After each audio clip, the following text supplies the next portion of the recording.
राधे राधे। हमारे YouTube channel में आप सभी लोगों का स्वागत है। शादी विवाह में जो सुबह का गाना भोर गाया जाता है, भोर गीत प्रस्तुत करने जा रहे हैं। कैसा लगा कमेंट करके बताइएगा। लाइक शेयर सब्सक्राइब पूरा वीडियो देखिएगा। हे भोर बैल बीनु सहारा चिरैया के बोलेली।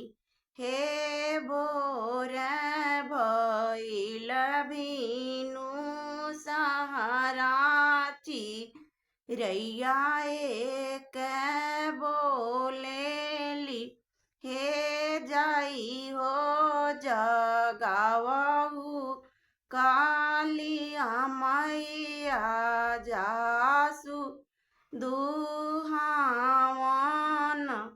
हे जाई हो जगावहु डिवहर बाबा जासु दुहावन।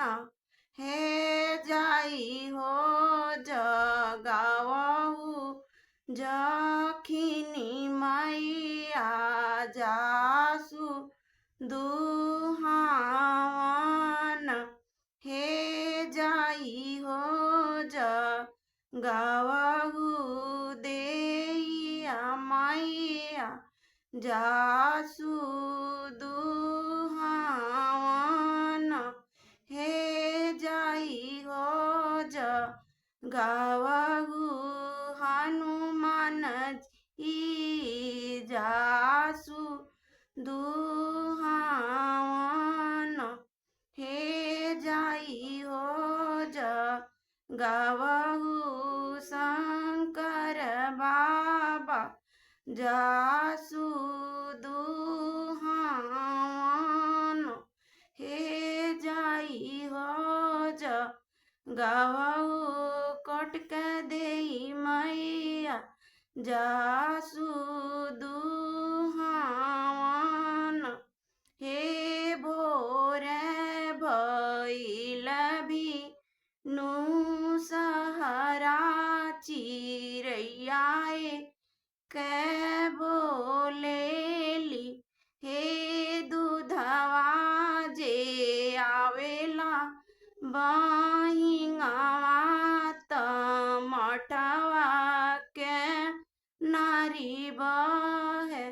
हे से हो दूधवा आवेला बहिंगवा बैठेला तिउरिया। हे से हो दूधवा औटेली कालिया मैया अमृति जोरन। हे अंगूठन मारी गियुआ काढ़ेली को पवन धरेली। हे से हो दहिया खाले